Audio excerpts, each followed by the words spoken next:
سب سے پہلے تو آپ یہ ویڈیو دیکھیں. کچھ لوگ کہتے ہیں کہ قبر والے کچھ نہیں کر سکتے. جاگ رہے ہو؟ کافی لوگ کہتے ہیں قبر والے کچھ نہیں کر سکتے, قبر والے جو مر گئے ختم ہو گئے. میں ان سے پوچھتا ہوں, یہ مشکات شریف کی حدیث ہے, معتبر حدیث ہے کہ حضور علیہ السلام جب معراج پہ گئے, پھر جب واپس آئے تو چھٹے آسمان پہ موسیٰ علیہ السلام کی ملاقات ہوئی. موسیٰ علیہ السلام نے فرمایا کہ اے پیارے نبی, اے میرے محبوب صلی اللہ علیہ وسلم, رب کا دیدار ہوا اور رب نے امت کے لیے کیا دیا؟ تو محبوب نے فرمایا کہ رمضان کے مہینے کے روزے اور 50 نمازیں, رات دن میں 50. 5 نہیں پڑھتے تو 50 ہوتا تو کیا حال ہوتا؟ جاگ رہے؟ میں نے بولا کہ اگر 50 ہوتی صرف حاجی عبدالغنی پڑھتا بس. جاگ رہے ہو؟ حاجی عبدالغنی پڑھ. سبحان اللہ, زور سے سبحان اللہ. جاگ رہے ہو؟ جو لوگ کہتے ہیں کتنا بڑا دلیل ہے. جاگ رہے ہو؟ تو موسیٰ علیہ السلام نے کیا فرمایا؟ فرمایا کہ اے محبوب, میری امت کو میں آزما کے بیٹھا ہوں, وہ اتنے تھوڑے وقت نہیں پڑھ سکے تو یہ کیسے اتنے 50 وقت کون پڑھے گا؟ محبوب آپ اپنے رب کی طرف جاؤ اور امت کے لیے تخفیف کرو. حضور دوبارہ عرض کیا, محبوب کریم علیہ السلام نے آ کے عرض کیا, مولا میری امت ضعیف ہے, کمزور ہے, اس کو کم کرے. تو رب پاک ان اللہ علی کل شیء قدیر ہے, رب سائیں ایک وقت میں بخش کر دیتا نا. رب سائیں نے فرمایا محبوب جاؤ, تیری امت جو ہے 45 پڑھے, 5 جو ہے معاف کر دی. تو نیچے جب موسیٰ علیہ السلام کیا کہتے تھے, مولا اے رب میں تو لن ترانی, میں نے تو قرآن میں فرمایا مولا دیدار کراؤ طور سے نہ تھے, تو آپ نے فرمایا لن ترانی, موسیٰ تو نہیں دیکھ سکے گا. تو میں نے تو ذرے تجلی فلما تجلی ربہ للجبل, قرآن میں ذرے برابر تجلی موسیٰ علیہ السلام تخر موسیٰ صعقا, موسیٰ علیہ السلام بے ہوش ہو کر گر گئے. تو ذرے برابر رب کی تجلی موسیٰ علیہ السلام سے برداشت نہ ہوئی تو حضور نے خدا کا دیدار کیا. یہاں سمجھ جائیں کہ مصطفیٰ کی شان کیا ہے. جاگ رہے ہو؟ یا موسیٰ علیہ السلام عرض کر رہے ہیں, مولا یہ ساری ایک وقت میں 50 سے 5 نہیں رکھنا. رب پاک کو جب علم تھا کہ 5 بننی آخر میں, تو یہ موسیٰ نبی کی دعا تھی کہ مولا تھوڑی تھوڑی کر کے بچ کم کرنا, کہ میں تجھے تو نہیں دیکھ سکتا ہوں, تیرا محبوب تجھے دیکھ رہا ہے, تو میں اس کا دیدار کروں, تو میرا یہی دیدار ہے کہ میں تجھے دیکھ رہا ہوں. اسی حدیث کے زور پہ اس بندے نے نہ جانے کتنے لوگوں کو جاہل بنا دیا, اور نہ جانے کتنے نوٹ کمائے ہوں گے اس بندے نے صرف اس ایک حدیث کو آڑ بنا کے. میں صرف ٹیکنیکل گفتگو کروں گا, آپ لوگوں کو سمجھ آئے تو آپ نے کمنٹس میں مجھے رپلائی کرنا ہے. چھٹے آسمان پہ قبر کہاں سے آ گئی؟ مطلب آسمانوں پہ قبریں ہوتی ہیں, پہلے آسمان پہ, دوسرے پہ, تیسرے پہ, چوتھے پہ, 5ویں پہ, چھٹے پہ. دوسری بات, اگر حضرت موسیٰ علیہ السلام نے آپ سے سوال کیا, آپ نے ان کو جواب دیا, اور یہ نمازوں کے کم ہونے میں جب آپ کی بار بار ملاقات ہوئی, تو جو اس کو یہ بریلوی قبر پرست آڑ بناتے ہیں, تو میں صرف ایک بات اس میں ایڈ کرنا چاہوں گا کہ جو شب معراج سے واپس آ رہے تھے وہ بھی نبی تھے, اور جو ان سے سوال مکالمہ کر رہے تھے وہ بھی نبی تھے. تو یہ نبیوں کا آپس میں پروٹوکول ہے. اس کے پیچھے بھی رب کی حکمت تھی, نمازوں کا کم ہونا تھا, اور رب کی کریمی ہم نے دیکھنی تھی کہ انہوں نے 45 معاف کر دی, 5 ہم پر لازم کر دی, اور اس 5 کا جو ثواب ہے وہ 50 کے برابر ہے. بات تو صحیح ہے. تو یہ پروٹوکول تھا پیغمبروں کو. اس کو آڑ بنا کے اپنے پیروں کے تلوے چٹواتے ہو. جھوٹے لوگوں, یقین کرو جتنی بڑی بڑی یہ پگڑیاں پہنتے ہیں یہ مولوی, تقریباً محلے کے 6-7 بچوں کا نا سوٹ بن جائے. روزہ اقدس کے اندر ایک کبوتر چلا گیا, دھیان سے سنیے, اور وہاں اس کی جان جو ہے وہ نکل گئی. اب اس کبوتر کو نکالنا تھا. اب وہاں کے مدینہ شریف کے مفتیان اور علماء سے مسئلہ پوچھا گیا کہ اس کبوتر کو کیسے نکالا جائے, اندر کیسے آدمی کو بھیجا جائے. تو علماء کرام نے یہ مسئلہ بتایا کہ جو شخص گناہوں سے پاک ہو, کہ اس کی زندگی میں کوئی گناہ نہ ہو, وہ روزہ اقدس کے اندر جائے اور اس کبوتر کو باہر نکالے. یہاں کی انتظامیہ نے پھر کہا کہ کوئی 4-5 سال کا بچہ ڈھونڈتے ہیں جو نیک فیملی کا ہو. تو وہاں مدینہ منورہ کا ہی ایک خاندان کو جو ہے وہ چنا گیا, پھر روزہ اقدس کے اندر داخل کیے گئے. جب وہ بچہ کبوتر لے کے باہر نکلا, اس نے آ کے چیخ کر 3 مرتبہ کہا, واللہ رسول اللہ حی, لوگوں اللہ کی قسم ہے روزہ اقدس کے اندر میں حضور کو زندہ دیتے آ رہا ہوں. پہلی چیز, نبی پاک صلی اللہ علیہ وآلہ وسلم تو سب کے نبی ہیں نا, گناہگار کے بھی, بہت گناہگار کے بھی, نیک کے بھی. تو انہوں نے روزہ اقدس کے اندر بھیجنے کے لیے کسی کم سن بچے کو, اور نیک خاندان میں سے کسی بچے ہی کو کیوں چنا کبوتر پکڑنے کے لیے؟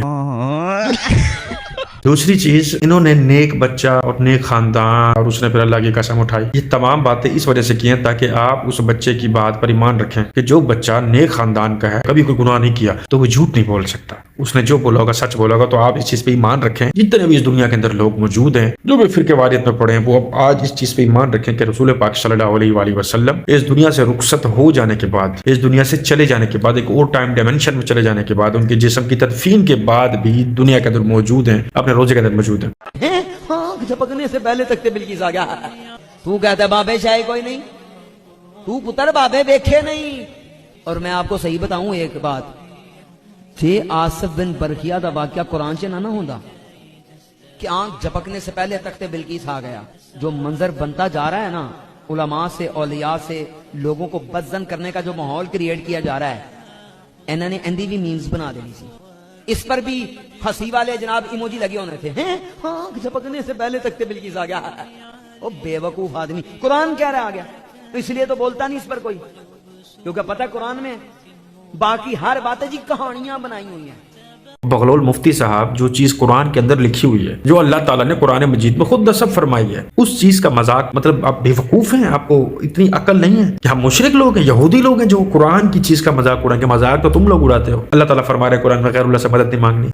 किसने कुरान का मजाक उड़ाया है? और ये तो वाकया कुरान मजीद में लिखा है, इस पर हमारा ईमान है। तुम्हारी जो गौस कुतुब अब्दाल लोटे में बिजलियां कैद 12 साल पुरानी बरातें जिंदा, और जब कोई पीर अब्दुल कादिर जिलानी का कोई मुरीद फोत हो जाता है तो आज भी ये बात तुम्हारी ये मदनी चैनल वाले ये जो सफेद घोड़े हैं ये भी आज बोलते हैं कि वो अब्दुल कादिर जिलानी अब भी आते हैं, बंदे को उठाते हैं अपने मुरीद को, उसको तौबा करवाते हैं, फिर दोबारा उसको मौत देते हैं। ये क्या है? ये चीजें कुरान में लिखी हुई है, कुरान का हिस्सा है, ये हदीसों का हिस्सा है, तो इस पर ईमान क्यों रखें? बगलौल बात ना किया करो। जो तुम्हारे बुजुर्गों की और इलियास कादिर की और ये जितने लोगों की करामतें हैं ना, इनको कुरान से साबित करो कि हाँ भाई कुरान में जिक्र है इनकी करामतों का, ये कर सकते हैं जादूगर के बच्चे। ये कुछ अहबाब ने सवाल किए हैं, हुजूर अकरम सल्लल्लाहु अलैहि वसल्लम के लिए लफ्ज़े के लिए हजरत इस्तेमाल किया जाता है, जबकि इमाम अहमद रजा के लिए आला हजरत। क्या ये गुस्ताखी नहीं है? ये मसला समझने के लिए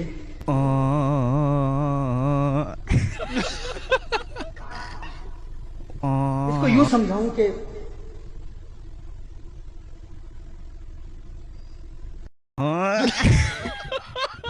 इसलिए तो लोग उम्र करके बदलते नहीं है। वो लाल रुमाल वाला दल्ला वो खड़ा ही नहीं होने देता किसी को वहां। जब कोई यूं करे तो कहता शिरक है, जब कोई यूं करे कहता शिरक है, जब यूं करो तो शिरक है। इमाम मालिक मदीना शरीफ में बैठे हुए थे, 1300 साल पहले की मैं बात कर रहा हूँ, 1250 पौने 1300 साल पहले की बात। वक्त का खलीफा पास से गुजरा, कहने लगे जी हुजूर मुवाज्जा शरीफ इधर है ते किबला उधर है, ते मुवाज्जे वाल जो मुंह करदा ते उधर कंड किबले वाल कंड होंदी है, ते जे किबले वाल मुंह करदा ते मुवाज्जा शरीफ वाल कंड होंदी है। दसो मैं दुआ मंगनी है, मैं हुजूर वाल मुंह करां या किबले वाल मुंह करां? आपने फरमाया शिफा शरीफ के अंदर मौजूद है, सफा नंबर 45 इंटरनेशनल पेज नंबर बता रहा हूं 45 नंबर पर। फरमाया हुजूर वाल मुंह कर। उन्होंने कहा हुजूर किबला तो उधर है। फरमाया किबला उधर है लेकिन किबले का किबला तो इधर है ना। मैं कहना तू मरेगा तो तेरे तेरी तो शक्ल तो तुम्हारी शक्ल पर तो लाल रुमाल वाला बिहारवी उसकी तो शक्ल पर लानत बरसती है। ओए लाहौर तो कोई बंदा बेनमाजी भी होवे, कभी रोजे भी ना रखे मन, लेकिन होवे गैरतमंद मां दा पुत्र, गैरतमंद सुन्नी, खुदा दी कसम एक दिन भी मसीते ना गया होवे जिदू मरदा रब दे चेहरे ते भी नूर अता फरमा दे। तू सारी जिंदगी मदीने च गुजारी है ते तेरे चेहरे ते नूर नहीं है। लखा सलाम उस आदमी नु जिने मदनी कायदा भी नहीं पढ़या ते गाजी इल्मुद्दीन शहीद, और दुनिया गाजी इल्मुद्दीन शहीद कहंदी है। तो ख्वाजा कमरुद्दीन सियालवी मियां वाली जेल के अंदर गए ते गाजी इल्मुद्दीन शहीद जिने कुरान कोई नहीं पढ़या ते फरमान लगे जी मैंने सूरह यूसुफ सुनाओ। हज़रत ख्वाजा कमरुद्दीन बड़े पक्के हाफिज ते सूरह यूसुफ सुनाने भूल गए। लुकमे गाजी साहब दे मन ते उन्होंने कहा हुजूर तुसी कुरान किथों पढ़या? पर मैं ख्वाजा साहब तुसी कुरान फटियां ते रख के पढ़या, मैंने कुरान वाले ने कुरान पढ़ाया। अब इस वीडियो के अंदर ये बंदा, ये मौलवी जिस तरह के लफ्जों का इस्तेमाल कर रहा है, क्या वो इस्लाम के अंदर जायज है? और ना जाने ये जाहिल किस्म के लोग कब रंगों के भेदभाव से बाहर निकलेंगे। यानी कि जिसका रंग काला स्याह है और वो गलती से मदीना शरीफ में रहता है तो फिर वो मुशरिक है, उस पर अल्लाह की लानत बरस रही है कि वो मदीना शरीफ में रहते हुए भी काला स्याह है। और जिसका रंग सफेद है, बेशक उसने कभी नमाज नहीं पढ़ी, कुरान नहीं पढ़ा, बस गैरत माँ बाप का बेटा है और वो लाहौर जैसे शहर में भी रहता है, तो जब वो दुनिया से फौत होगा, रुखसत होगा, तो अल्लाह ताला कुदरतन उसके चेहरे पर नूरानियत डाल देते हैं, क्योंकि अल्लाह को सुन्नी लोग इतने पसंद है। अब ये अंदर खाने लोगों को क्या सिखा रहा है? नमाज पढ़ो ना पढ़ो कोई मसला नहीं, रोजा नहीं रख रहे हैं कोई मसला नहीं है, हज ज़कात नहीं करना कोई मसला नहीं है, तुम बस सुन्नी हो, पीरों को मानते हो, यानी कि हम पर पैसे लुटाते हो, ग्यारहवियां मनाते हो, कुल करते हो, गैरुल्लाह से मदद मांगते हो, हम लोगों को सच्चा कहते हो, कब्रों से मदद मांगते हो, पीरों को चूमते चाटते हो, फिर तुम्हारी बख्शिश और तुम्हारी जन्नत यकीनी है। ये इसी तरह से अपनी ऑडियंस का, अपनी भोली भाली आवाम का ब्रेन वॉश करते हैं और उनको अपने पीछे लगाते हैं। और वो लोग फिर दिल से नमाज इसी वजह से नहीं पढ़ते, यार छोड़ो नमाज पढ़ के क्या करना है, कुरान पढ़ के क्या करना है, दिनों में जाके पैसे बांट देंगे, किसी ऐसे मुफ्ती आलिम के हाथ चूम लेंगे, चाट लेंगे, 10-20 हज़ार पकड़ा देंगे, वो सारे बख्शिश करवा देगा। जहालत की मुशरिकपन की हद हो चुकी है यार। कलरों से इंसान के ईमान का तुम जो है अंदाजा लगाओगे। हज़रत बिलाल हबशी रज़ी अल्लाह तआला अन्हु के हवाले से तुम्हारा क्या ख्याल है? वो तो पक्के कलर के थे, वो अल्लाह के नबी को क्यों इतने ज्यादा प्यारे थे? रंगों से लोगों को एनालाइज करना छोड़ दो।